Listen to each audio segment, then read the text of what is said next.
여러분들 얼마나 요즘 말들을 좀 아시는가 제가 여쭤보겠습니다. 얼주가라고 혹시 들어보셨나요? 얼어 죽어도 아이스 아메리카노. 예, 이게 얼주가라고 합니다. 자기들끼리 막 그렇게 하는 거예요. 꾸안꾸, 꾸어달라는 거예요. 꾸요. 꾸민 듯 안 꾸민 듯 화장을 한다는 거예요. 네, 내추럴하게. 그리고 갑분싸. 갑자기 분위기 싸해지는 거예요. 네, 제가 두려워하는 겁니다. 갑자기 분위기 싸해져. 네. 이 젊은 노인이라는 용어도 있다 그래요. 젊은 노인. 60대, 70대임에도 불구하고 자신의 실제 나이보다 젊게 사시는 분들을 말해요. 예. 우리 권사님들도 어디 가서 기존의 나이만큼 누가 보지 않죠? 되게 젊게 봐가지고, 그래요? 그러죠? 예. 그런 분들을 젊은 노인이다라고 지칭한다는 거예요. 이 세상 사람들도 자신을 갖고서 이렇게 또 젊게 살아가는데, 믿음의 사람들은 믿음으로 또한 젊은 노년을 보낼 수 있어야 하지 않을까 라는 그런 생각을 하게 됩니다. 여호수아와 갈렙과 같이 나이에 구애받지 않고 주를 위해서 살아갈 수도 있지 않을까 하는 그런 생각도 해보게 됩니다. 믿음이 있다면 그렇게 할 수 있겠죠. 오늘은 하나님과 엘리야의 이야기를 전해드리려고 합니다. 지난 4월 28일에 사명을 회복시켜 주소서라는 제목으로 이 엘리야 부분을 설교했는데요. 오늘 본문은 그 다음 내용입니다. 오늘 말씀을 통해서 우리에게 새롭게 맡겨주신 사명을 발견하게 되고 우리는 결코 혼자가 아니다라는 것을 생각하시면서 한 몸을 이루어야 되는 교회 공동체라는 것을 깨닫게 되시기를 원합니다. 13절 말씀 먼저 보시면은 엘리야가 듣고 겉옷으로 얼굴을 가리고 나가 굴 어귀의 섬에 소리가 그에게 임하여 이르시되 엘리야야 내가 어찌하여 여기 있느냐라고 말씀했다는 겁니다. 하나님의 일을 하면서 차라리 죽고 싶어하는 그런 마음을 가지게 됐다라는 것을 보게 돼요. 그런 엘리야에게 하나님은 자신을 나타내 보여주시려고 하시는데 산을 가르고 바위를 박살내버릴 정도로 엄청난 바람이 일게 하셨지만 하나님은 거기에 계시지 않으셨고 또 바람이 다 지나가고 지진이 와라락 났지만 거기에서도 하나님은 계시지 않았고 또 지진 후에 불이 화라락 하고 붙었지만 하나님이 또 거기에 계시지 않으셨습니다. 마지막으로 세미한 소리가 들렸는데 이 소리를 통해서 하나님의 임재를 느꼈던 것 같습니다. 하나님을 희한하게 경험하게 한 엘리야는 하나님을 경외하는 마음이 생겼을 것입니다. 모든 것을 주관하시는 하나님이시죠. 바람을 만드셨고 또 지진과 불을 만드신 하나님께서 엘리야도 창조하셨어요. 그런 위대하신 하나님이 내가 어찌하여 여기에 있느냐라고 물어보셨다라는 겁니다. 이 질문을 하신 이유가 있는데 그것은 엘리야가 자신의 정체성을 제대로 알고 자신의 사명을 하나님께 말씀드릴 줄을 기대하고 있었던 것 같아요. 그런데 엘리야는 자기의 열심이 대단했음을 내세우면서 자기의 의를 드러내었고 그리고 자기가 열심히 사역한 결과로 그다지 많은 변화가 일어나지 않은 것에 대해서 굉장한 좌절감을 느끼고 있었던 겁니다. 14절에서 엘리야가 말합니다. 내가 만군의 하나님 여호와께 열심히 유별하오니 이는 이스라엘 자손이 주의 언약을 버리고 주의 제단을 헐며 칼로 주의 선지자들을 죽였음이오며 오직 나만 남았거늘 그들이 내 생명을 찾아 빼앗으려 하나이다 라고 그렇게 자신의 신세 타령을 하고 있는 거예요. 엘리야가 하는 말을 보면은 그가 처한 상황에서 그는 가슴이 불붙듯했다라고 표현합니다. 불붙듯했다. 공동번역으로 그렇게 표현하고 있어요. 너무나 속상한 마음이라는 거예요. 변화되지도 않고 오히려 갈수록 악화되어가는 그런 현실 속에서 가지는 마음일 것입니다. 이 마음은 선지자이기 때문에 가질 수 있는 마음인 것이고 또 하나님께서 바라보시는 그런 관점이 그에게 있었기 때문에 그가 가지는 마음이었습니다.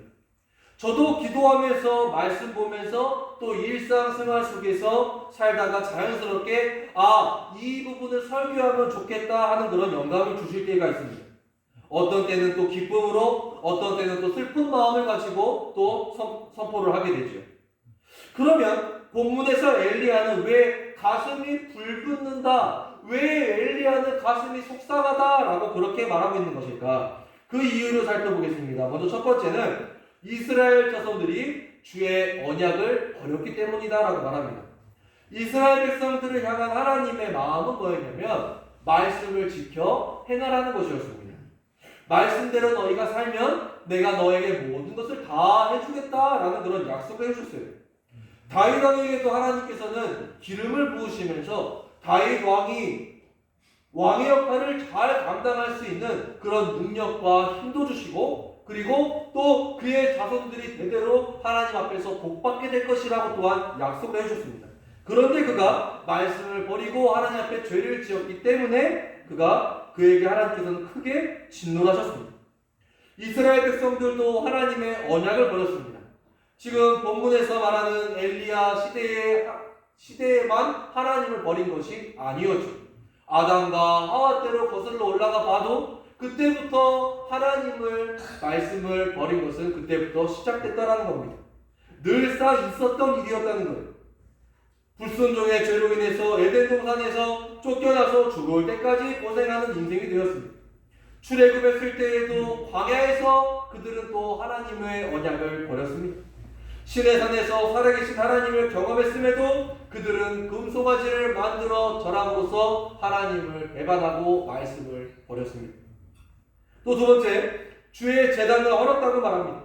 주님과의 교제를 더 이상 하지 않았다는 것이고, 이것은 곧 하나님과의 단절을 의미합니다.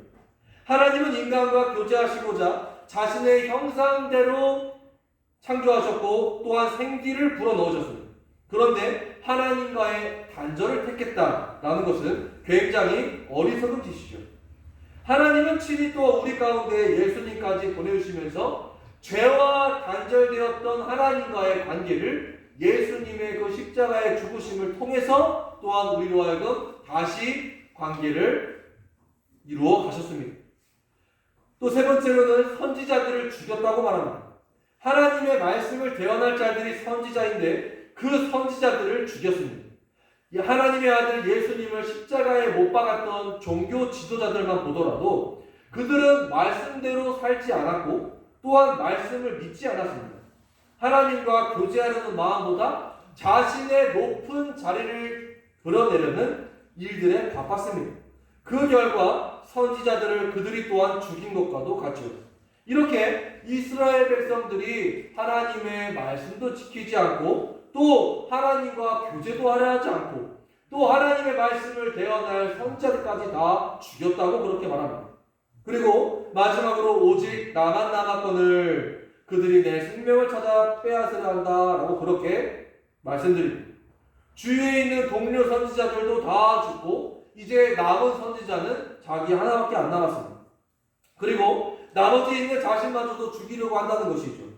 여기에서 엘리야에게 두 가지 선택권이 있습니다. 죽으면 죽으리라 하는 그런 마음으로, 순교의 마음으로 끝까지 이 일을 감당하느냐, 아니면 내 몸 살아야지 하면서 도망치느냐. 우리에게도 세상 사람들과는 다른 선택권이 주어집니다.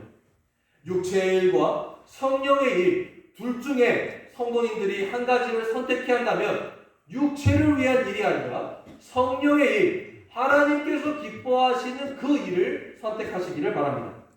15절부터 17절의 말씀을 보시면 하나님께서는 자신의 처지가 한탄스러운 엘리야에게 분명한 사명을 새롭게 부여하셨습니다.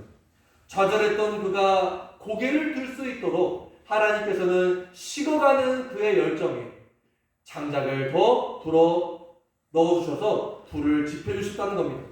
두 가지의 방법으로 불을 지펴주시는데 그 첫 번째가 사명을 부여하시는 것이었습니다. 하나님의 일을 하면서 아무것도 변화도 되지 않고 또 잘 되면 좋겠다. 하나님의 일을 하는 사람들이 잘 되면 좋겠는데 우리 주위에도 보면은 주님의 일을 잘 감당하는 사람들이 또 잘 되시는 분도 있고 또 그렇게 잘 되지 못하시는 분도 있어요.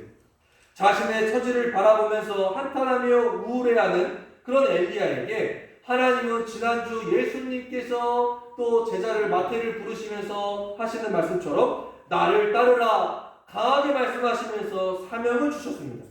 빌립보서 3장 14절 말씀에 표대를 향하여 그리스도 예수 안에서 하나님이 위에서 부르신 부름의 삶을 위하여 달려가노라 라고 유명한 성구를 말하는데 부름의 삶을 위하여 달려간다 라는 고백을 합니다. 이것을 공동번역으로 15절 16절을 보시면 앞만 보고 달려나가야 한다는 이 신앙이 얼마나 중요한지 모릅니다. 읽어드릴게요. 그러므로 믿음이 성숙한 사람은 모두 이와 같은 마음가짐으로 살아가야 됩니다. 중략하고 16절에 어쨌든 우리가 이미 이룬 것을 바탕으로 해서 다 같이 앞으로 나아갑시다. 어디로 나아갑시다? 뒤로 앞으로 나아갑시다. 현재에 안주하는 사람이 성숙한 사람이 아니라 이미 얻은 그것을 바탕으로 이미 얻은 믿음과 상급을 바라면서 한 걸음 더 나아가는 사람, 한 번 더 도약하는 그 사람이 성숙한 신앙이다 라는 것입니다. 그것이 믿음의 삶이라는 거예요. 내가 올해는 이렇게 했지만 하나님을 사랑하는 마음을 내년에는 조금 더 표현해 봐야겠다 하면서 또 다른 결심을 할 줄 아는 사람, 그런 사람이 성숙한 신앙이다라는 거예요. 그런데 하나님께서 엘리야에게 맡기신 일이 더 국제적인 일이 되었다라는 것이 놀랍습니다. 그전에는 엘리야가 맡은 일이 자기 나라를 위한 일이었어요. 국내 선교를 했다는 거예요. 이제는 근데 해외 선교사로 파송되어지기까지 했다는 겁니다.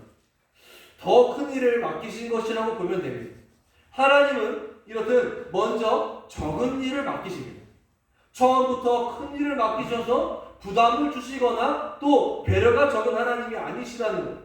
누구보다 우리를 잘 아시기 때문에 우리가 감당할 만한 일을 허락하시는 하나님입니다. 또한 감당할 수가 없다면 피할 것도 주신다고 더 말씀드릴 수 있지만 그것은 다음에 말씀드리고 마태복음 25장 21절에 그 주인이 이르되 잘하였도다 착하고 충성된 종아 내가 적은 일에 충성하였음에 내가 많은 것을 내게 맡기리니 내 주인의 즐거움에 참여할지어다 라고 그렇게 예수님은 예언으로서 말씀하십니다. 적은 일에 충성한 것이 곧 주인의 일에 동참한 일이 되었다는 겁니다. 하는 일의 양이 중요한 것이 아니라 내게 맡겨주신 일들에 충성했냐 충성하지 않았냐로 보신다는 거예요. 나이는 그저 숫자에 불과합니다. 충성하려는 결단을 한다면 하나님께서 또한 도우시고 능력과 힘을 더해주실 것입니다. 거기서 이제 믿음이 발동할 수 있는 거죠. 이 땅에서의 내가 그토록 성도님들이 그토록 열심히 모으셨던 그 모든 것들은 이제 수십 년이 지나면 내 것이 아니게 됩니다. 그래서 시편의 시인은 우리가 티끌 같고 또 아침에 피었다가 저녁에 시들어버리는 꽃과 같다라고 우리의 인간의 인생을 표현합니다. 오직 주님을 위해서 자신의 것도 다 포기하고 살아오신 성도님이 있고 반대로 내 것만을 고집하며 이기적인 삶을 살아온 성도님들도 있을 것입니다. 그러나 여기에서 한 번 더 생각해 보실게요. 짧은 인생을 위해서 공을 들이는 것이 지혜로운 삶인지 영원한 곳을 영원히 살 곳을 소망하면서 그곳을 생각하면서 공을 들이는 것이 지혜로운지 달란트 비유 바로 뒤에 양과 염소의 비유가 나옵니다. 34절을 제가 읽어드리면 그때의 임금이 그 오른편에 있는 자들에게 이르시되 내 아버지께 복받을 자들이여 나와 창세로부터 너희를 위하여 예비한 나라를 상속받으라 라고 말씀합니다. 오직 예수님을 위해 교회를 위해 적은 일에도 충성스럽게 살아오셨고 열심히 하나님 나라 이루며 살아온 분들을 향하여 예수님은 말씀하십니다. 내 아버지께 복받을 자들이여. 예수님께서 성도님들과 저에게 주신 사명은 무엇인가? 바로 이 예비된 나라를 소망하면서 이 땅에서 이루는 믿음의 삶을 사는 것입니다. 엘리야는 이스라엘 백성들의 잘못된 삶을 하나님께 고발했지만 저는 그들의 반대로 행하는 삶이 곧 하나님께서 기뻐하시는 믿음의 삶일 것이다 라는 그런 생각을 하면서 다시 한번 말씀드립니다. 이스라엘 자손들은 주의 언약을 버렸지만 성도님들은 오직 하나님의 말씀 중심의 삶을 살아가시기를 바랍니다. 그들은 주의 재단을 헐어버리면서 주님과의 소통을 끊어버렸지만, 단절시켰지만, 성도님들은 예배를 통해, 기도를 통해 끊임없이 주님과 교제하며 동행하며 살아가시기를 바랍니다. 그들은 선지자들을 죽였지만 성도님들은 목사의 영적 권위를 인정해 주시고 끊임없이 제가 사탄의 계략에 무너지지 않도록 사랑의 마음으로 눈물로 기도해 주시기 바랍니다. 그리고 하나님은 열정이 식어버린 이 엘리야에게 두 번째 불을 지펴주시는데 바로 너 혼자가 아니야 라는 그런 위로를 해줬다는 거예요. 18절 말씀에 그러나 내가 이스라엘 가운데 7,000명을 남기리니 다 바알에게 무릎을 꿇지 아니하고 다 바알에게 입맞추지 아니한 자니라. 엘리야가 사역할 때 견딜 수 없을 정도로 힘들게 생각했던 것이 현재 주님을 위해서 일하는 사람이 아무도 없다라는 거예요. 자기 자신밖에 남지 않았다는 거예요. 이게 사실이라면 정말 고독할 겁니다.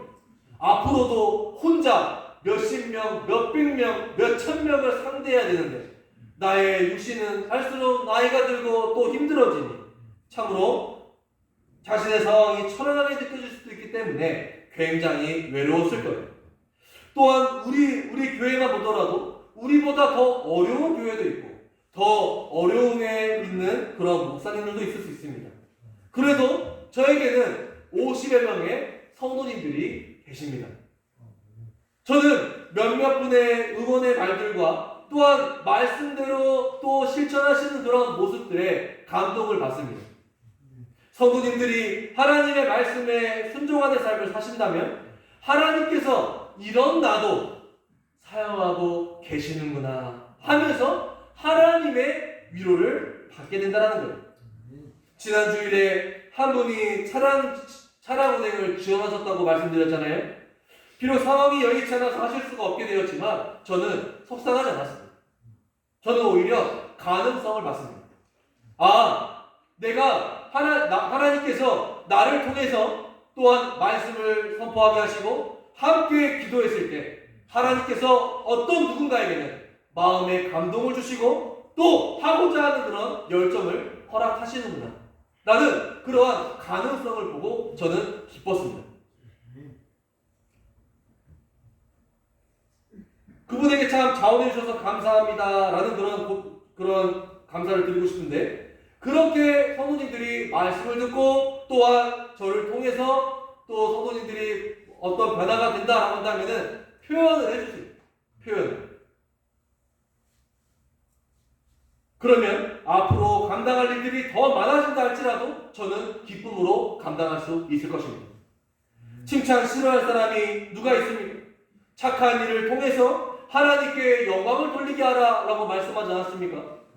저의 일을 통해서 제가 더 섬김으로 인해서 성도님들이 기뻐하고 또 그 일이 하나님께 영광이 된다면 저야 감사한 일이죠. 저는 성도님들의 또한 수고를 통해서 하나님께 감사 영광 돌리겠습니다. 저는 혼자가 아니다라는 그런 생각을 해봅니다. 방패 같은 장로님들이 계시고 또 기관총 같은 권사님들이 계시고 박격포 같은 집사님들이 계셔서 저는 외롭지 않습니다. 총구가 우리 서로를 향하게 되면 우리는 망합니다. 그러나 우리 교회를 무너뜨리려는 세상을 향하고 서로 다치면 위로해주고 만져주며 함께 승리를 위해서 달려나갈 때 그때 하나님께서 기뻐하실 것입니다. 끝내 승리하는 그날까지 저와 함께 가십시다. 힘들고 더 우리는 나이가 들고 몸에 아픈 부분도 많아지겠죠. 그러나 함께 갑시다. 도와주십시오. 함께 이 산해교회가 아직 죽지 않았다. 산해면에 이 산해교회가 지금 부흥을 이루고 있다. 라는 이런 아름다운 소문이 나고 또 우리 성도님들의 그러한 말과 행동을 통해서 은혜를 끼치게 되는 그런 놀라운 은혜가, 그런 소문이 나서 우리 교회가 그렇게 하나님이 기뻐하시는 교회, 또한 사탄이 몸부림치면서 사내교회 저거 가만두면 안 되겠네 하면서 성도님들 한 분 한 분 막 끌어내리려고 하고, 또 막 저를 막 목을 졸라 막 죽이려고 하고 좌절시키려고 하고 좌절시키게 만들려고 하고, 그렇게 막 사탄이 발버둥을 치지 못하게 우리 성도님들이 영적으로 깨어있어서 그렇게 하나님의 영광을 위해서 서로를 총구를 향하지 않고 세상을 향하여 영적 전쟁에서 우리가 승리하기를 바라면서 그렇게 성도님들의 나이를 초월하고 또한 아픈 육신의 그런 상황들을 초월하여서 하나님께서 주시는 그 열정을 기쁨으로 헌신하는 마음을 저에게 또한 보태주시기를 간절히 바랍니다. 기도하겠습니다. 은혜가 풍성하신